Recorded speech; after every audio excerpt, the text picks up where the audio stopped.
예, 세상에서도 이제 사람들에게 말을 할 때 긍정적으로 살아라 이렇게 말을 많이 하죠.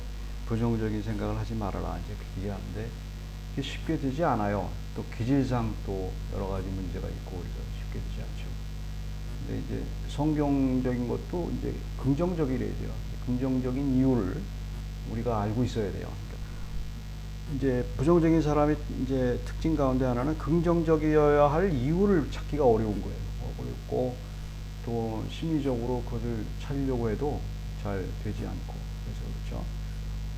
그래서 이제 왜냐하면 이제 세상에 살아가는데 모든 사람이 힘들어요. 사는 게 다 고생이고 그래서 힘든데 그 삶에 여러 가지 리스크가 있으니까 리스크에 대해서 걱정하게 되고 또 지나간 위험에 대해서는 또 트라우마에 걸리기도 하고 그래서 이제 굉장히 고통스럽죠. 근데 이제 그것을 이제 그다음에 이제 그런 리스크나 여러 가지 위험 요소를 갖다가 극복할 수 있는 힘이 내게 없게 되고 점점 이제 없게 된다는 사실을 이제 발견하게 되죠. 그러니까 이제 그게 계속 사람을 우울하게 하고 그다음에 불안하게 하고 그다음에 이제 네거티브한 마음을 품게 되는 그런 현상이 일어나죠. 성경에서도 이제 그걸 찾아볼 수 있어요. 그게 왜 그런가? 그 당연한 거예요. 인간은 태어날 때부터 근심이고 고통이고 그다음에 부정적으로 생각할 수밖에 없는 존재예요. 근데 이제 긍정적으로 생각하는 건 애쓰지 않으면 안 되죠. 이제 성경에서는 긍정적으로 생각해야 할 이유를 얘기를 해줘요. 그걸 얘기를 해주고 그걸 잘 생각하면 그런 커다란 뜻이 있다는 걸 알게 되죠. 인간의 뜻보다 높은 하나님의 뜻을 알게 되니까 거기서 이제 감동이 와서 이제 긍정적으로 생각할 수 있는 힘이 이제 생기게 되죠. 하나님이 감동을 주시지 않냐시면 이게 긍정적으로 생각하기 어려워요. 사람이 이제 혹 뭐 어떤 사람이 감동을 줘서 긍정적인 생각할 수도 있지만 그거는 이제 그 효과가 그렇게 크지 않죠. 그래서 이제 물론 효과가 있을 수 있죠. 근데 긍정적으로 살아야 되고 그런 거기서 이제 다니엘서에 나와 있는 내용은 여러분이 잘 보셨으니까 아시다시피 다니엘이 이제 예루살렘을 점령했던 느부갓네살 바벨론의 느부갓네살 왕한테 잡혀가요. 잡혀가서 다니엘은 뭐 이렇게 로얄 패밀리라고 알려졌죠. 예루살렘의 귀인 중에 하나였죠. 그러니까 학식이 유명하고 똑똑하니까 데려다가 쓰려고 데리고 간 거예요. 데리고 가서 바벨론 궁전에서 키우면서 학습하면서 굉장히 똑똑한 사람이니까 그래서 그 다음에 그 사람에게 느부갓네살이 어느 날 꿈을 꾸는데 희한한 꿈을 꿔요. 꿈을 꿨는데 자기가 꿈을 꿨는데 꿈 내용도 모르고 그 다음에 그 꿈을 또 해석하려고 하고 그게 예산 일이 아니죠. 보통 이제 우리가 꿈을 해서 깨게 되면 그 꿈을 내용을 모르면 그냥 가만히 있잖아요. 그냥 가만히 있는데 이 왕은 이상하게 꿈을 꿨는데 그 내용에 대해서 내용이 뭔지 모르겠고 꼭 알고 싶고 그런 마음이 드는 거예요. 이게 예산 일이 아니죠. 그래서 근심에 쌓이게 되죠. 굉장히 고통스럽고 그게 고통스러울 일이 아닌데 고통스럽단 말이에요. 그게 신기한 거예요. 그래서 다른 사람들이 고통스러워할 때 저 사람이 고통스러워할 이유가 아닌데 왜 나 같으면 고통스러워하지 않을 때 왜 고통스러울까? 사람마다 차이가 있고 그 다음에 하나님이 주시는 어떤 근심 같은 것도 있어요. 그래서 그게 그 고통에 대해서 이제 본인이 해결을 해야 돼요. 본인이 해결을 해야 되고 남이 도와주기가 어렵죠. 그게 그래서 그런 게 있죠. 그러니까 특별히 하나님에 대한 하나님이 주시는 어떤 근심 같은 거는 본인이 해결해야 돼. 하나님 앞에서. 그래서 이 사람은 이제 불안하고 부정적인 생각이죠, 물론. 그 다음에 왜 꿈을 꾸고서 부정적인 생각이 드는지 자기도 모르죠. 왜 그러는지. 그래서 이제 바벨론에 있는 모든 술사들, 바벨론에 있는 지혜 있는 사람들, 당시 지혜 있는 사람들은 이제 꿈을 잘 해석하고 그런 사람들, 고대 시대였으니까 그 사람들한테 물어보는데 그 사람들이 당연하죠. 꿈 내용을 모르는데 왕이 꿈 내용도 모르는데 우리가 어떻게 해석을 하냐 그렇게 얘기를 해요. 그러니까 왕이 화가 나가지고 너희들 꿈을 해석 못하면 다 죽이겠다 이렇게 협박을 하죠. 그러니까 이 사람들이 급해지니까 소문을 듣고 그 예루살렘에서 끌려온 그 지혜로운 사람이 있다 하더라. 그 소문을 듣고 다니엘을 부른 거예요. 다니엘을 불러서 와서 이제 꿈을 해석해라 얘기했죠. 다니엘도 고민이죠. 어떻게 꿈 내용도 모르는데 어떻게 그걸 해석을 하고 알 수 있냐 이 말입니다. 해석도 잘해야지 또 잘못하면 큰일이잖아요. 그래서 다니엘과 그 세 친구들이 이제 기도를 하죠. 기도를 해서 하나님의 음성을 듣게 되고 당당히 이제 그 느부갓네살 왕 앞에 서게 되죠. 다니엘이 서서 이제 느부갓네살 왕의 꿈을 해석을 하는 게 이제 다니엘서 2장이죠.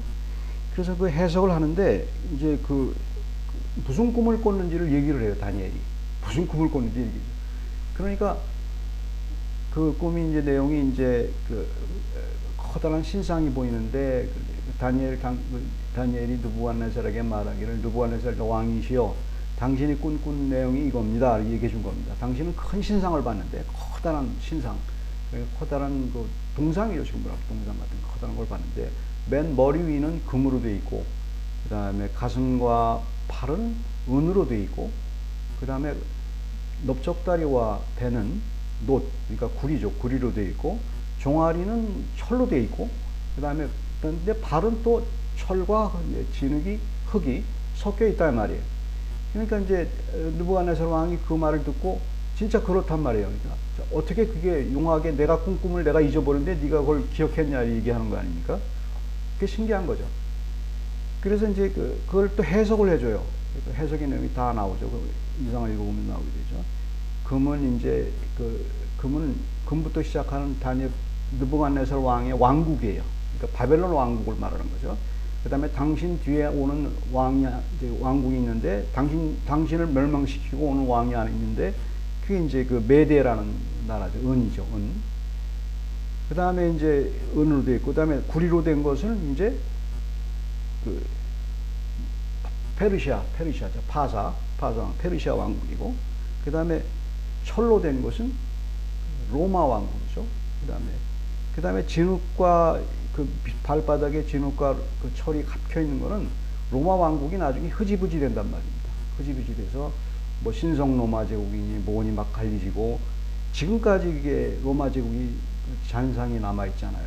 모든 사람 영국도 마찬가지고 로마 제국의 후예라는 것을 은근히 강조를 하죠. 그래서 이제 요코나 이런 데 보면은 이제 그 로마 시대 때 성터라든지 목탕이라든지 이런 걸 갖다가 자랑하고 그러지 않습니까?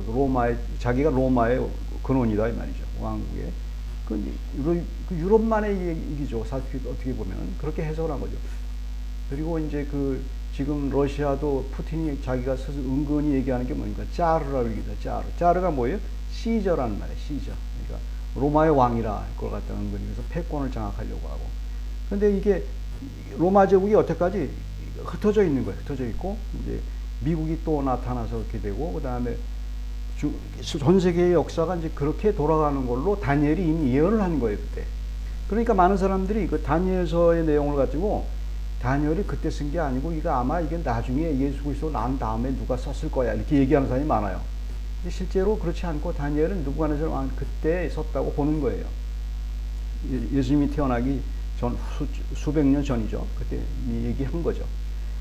그래서 이제 그걸 얘기해 준 건단 말입니다. 그랬더니 그 느부갓네살 왕이 어떻게 이제 생각을 하냐면 그걸 듣고 말입니다. 신기한 것 중에 하나가 어떤 거냐면 그거를 듣고 마음이 편안해졌어요. 굉장히 기뻐해주고 이제 상을 주고 막 그래요. 근데 생각을 해보세요. 그 꿈을 해석했는데 그 꿈이 자기한테 좋은 꿈인지 나쁜 꿈인지 어떻게 알아요?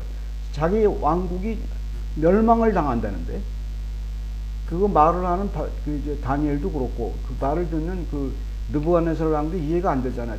자기 마음이 왜 그런지 모르는 거예요. 이해가 안 되는 거예요. 이해가 안 되고 자기가 죽는다는데 자기 말면 죽을지도 모르고 어떻게 될지 모른다. 금방 죽어요. 그 사람이 어떻게 되면 메대 왕국에 의해서 그 나라가 지금 멸망을 당한단 말이에요. 그런데도 그거 보고서 즐거워해요. 그게 신기한 거 아니에요. 그걸 이상하게 생각하지 않으세요?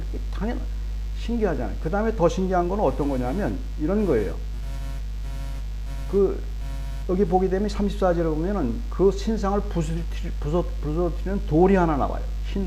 돌이 하나 나오는데 돌이 사람이 손대지 않은 돌이에요. 그러니까 사람이 다듬은 돌이 아니고 손대지 않은 돌이 나와서 그 신상을 다 부숴요. 부수고 그냥 부숴서 아니 겨같이 만들어 버린단 말입니다. 그런데 이제 그 신상이 이거를 갖다가 다니엘이 해석하기를 메시아로 해석을 하거든요. 은근히 메시아로.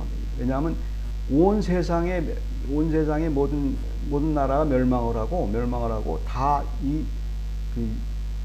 그 메시아, 이 예수 그리스도가 나타나는, 예수 그리스도를 미리 예언을 한 거예요. 그래서 예수 그리스도를 예언해서 그 예수 그리스도가 전 세계의 왕국을 다스릴 거다. 우리가 하나님 나라를 앙망하잖아요. 똑같은 거죠. 아직 영토적인 확정은 아직 되어 있지 않죠.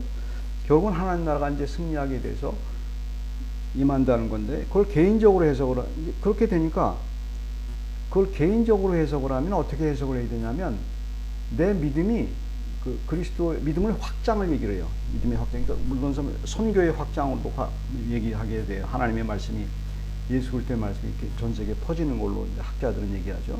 근데 개인적으로 따지면 내 믿음도 예수 그리스도에게 들어와서 그것이 점점 확장이 되는 거예요. 그리스도의 왕국. 우리는 죄의 왕국에 속해 있어요. 우리는 태울 때부터 근심의 왕국, 고통의 왕국 속에 속해 있어요. 속해 있는데 예수 그리스도가 들어옴으로 인해서 한나라 왕국이 확장되는 거예요, 내 마음속에. 근데 항상 우리는 같이 살기 때문에 죄에 속한 마음과 육에 속한 마음과 영에 속한 마음이 그렇게 영에 속한 마음이에요. 이게 예수 그리스도가 갇힌 마음이 같이 이 안에서 막 싸움이 일어나는 거죠. 그래서 그래서 이제 결국은 그게 싸움에서 이기는 것은 영적인 세력인 예수 그리스도를 믿는 그 믿음이 이긴다는 거예요. 근데 우리는 볼 때 늘 지는 것 같잖아요. 근데 예수님은 반드시 이긴다는 거예요. 반드시 이긴다고. 그것이 믿음이에요. 그러니까 여기서 볼 수 있는 게, 느부갓네살 왕이 불안한 가운데서도 긍정적인 마음을 가질 수 있었던 이 포인트는 예수님이 하나님이 하신 거예요. 하나님이 하신 거라고. 그러니까 믿어진 거예요. 그러니까 이거 키포인트를 보세요. 어떤 걸 봐야 되냐면, 믿음이 이긴다는 게 바로 그거예요. 느부갓네살 왕은 희한하게도 자기가 죽는 걸 알면서도 기뻤어요. 그게 어디서 나온 마음이에요. 그 다음에 자기 꿈도 내용도 모르면서 자기 꿈을 알아요.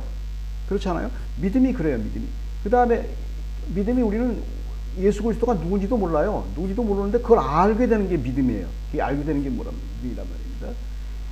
그 뜻밖의 것이 내 안에 들어온 거예요. 내게 아니에요. 그게 내게 아니라고. 그걸 증명한 거예요. 느부갓네살 왕의 믿음은, 느부갓네살 믿음이 본인 게 아니라는 걸 알게 되는 거예요. 희한하게 믿잖아요. 그 다음에 그 수백 년, 자기 왕국이 멸망당한데 수백 년 후에 예수님이 나타난 흰 돌과 같은 커다란 손으로 만들지 않는, 사람의 손으로 만들지 않은 그 돌이 예수 그리스도라는 모퉁이 돌이라는 것을 은근히 아는 거예요. 그걸 아는 믿음이 그 당시 희미하잖아요. 우리는 분명히 예수 그리스도를 알잖아요. 근데 그 당시 희미해요. 뭔가가 있단 말입니다. 희미한 예수 그리스도라는 이름도 모르겠고 희미한 어떤 게 있단 말이에요. 모퉁이 이 돌이 전 세계의 왕국을 건설하는 것이 있다. 그걸 믿은 거예요. 희미한데도 믿은 거예요. 그게 그냥 믿어지니까 믿음이 증거가 뭐예요? 부정적인 생각에서 아주 긍정으로 바뀌는 거예요. 완전히 바뀌어버리는 거예요. 그러니까 믿음이라는 게 바로 그래요. 그런 효과가 있어요. 우리에게 있는 믿음 가운데서 우리의 믿음이 내 것으로 생각하면 안 돼요. 내가 믿는 걸로 생각하는 건 가짜예요. 그건 언제든지 없어져요. 내가 뭐 결심을 해갖고 뭐가 되는 일이 없단 말이에요. 모든 인간은 그래요. 하다가 망하게 마련이에요. 근데 끈질긴 게 있어. 내 안에 끈질긴 게 있단 말이에요. 그건 본인이 구별할 줄 알아야 돼요. 이거 하나님이 주신 마음이에요. 그래서 그거는 뭐 힘으로도 안 되고 능으로도 안 돼요. 그 다음에 지식이 있다고 되는 것도 아니고, 지식이 없다고 뭐 이렇게 용감하다고 되는 것도 아니에요. 하나님 주신 마음이에요. 그 신앙이 바로 그렇단 말이에요.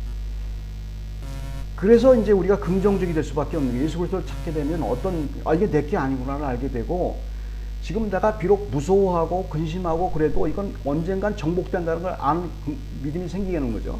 그래서 우리에게 가장 커다란 걸림돌이 인생에 있어요. 그게 죽음이라는 걸림돌이거든요. 그게 가장 고통스럽고 근심스럽잖아요. 우리에게 있는 게. 사실 근심스러워요. 누구나 다 근심스럽죠. 그런데 이게 극복될 수 있는 거구나를 믿음으로 아는 거예요. 그렇잖아요. 이거는 내가 이기는 게 아니고 하나님이 내게 주실 거라는 믿음이 있는 거예요. 그래서 내가 죽음 앞에서 이제 두려워할 필요 없고 긍정적이다, 이거는. 그 다음에 내가 그때 고통스럽다 할지라도 반드시 긍정적인 효과. 그러니까 부활의 욕망, 부활도 뜬금없는 거 아닙니까, 우리에게. 근데 그 소식과 그 능력을 우리에게 그 사실성을 우리에게 주시잖아요, 하나님. 아, 부활은 하시는 거야. 내가 뭔지는 모르지만 희미하게. 느부갓네살 왕이 수천 년 전에 예수 그리스도의 이름도 모르지만 희미한 돌 갖고 그 믿은 것처럼 우리도 부활 후에 부활이 어떤 상태인지 몰라요, 당연히 성경에서. 그러나 가장 좋은 거라는 걸 알게 되죠. 왕국이 형성되는 거. 그리스도와 함께 한다는 게 어떤 건지 잘 몰라요. 영광을 알잖아요. 그렇게 해석이 되는 거예요. 그래서 인간은 느부갓네살 왕보다 그렇게 느부갓네살 왕을 갖다가 가장 하찮은 그 당시 상황에서 이방인이었고 다니엘의 적수인 것 같고 하나님이 싫어하는 사람 같은 그 왕이고 예루살렘을 멸망시킨 왕이었고, 이 사람이 구원 문제를 얘기하는 게 아니에요. 이 사람이 어떻게 이제 구원받았는가를 얘기하는 게 아니고, 이 사람이 부정적인 생각에서 어떻게 긍정으로 될 수 있었는가, 거기에 대한 그 답이 느부갓네살 왕의 마음 속에 있잖아요. 그게 중요한 거죠. 이런 본문을 볼 때 누가 구원받았다 안 받았다 이걸 해석하는 건 너무 어리석은 거예요. 그거는 그렇게 자꾸 이렇게 결론부터 얘기하게 되면 그 불가능한 얘기죠. 그런 얘기를 우리가 어떻게 그 얘기를 이제 전개해 나가는지, 그 느부갓네살 왕이 어떻게 이제 이 사람이 구원받지 않았다 할지라도 하나님이 그 마음속에 어떤 마음을 주었는지를 알 수 있잖아요.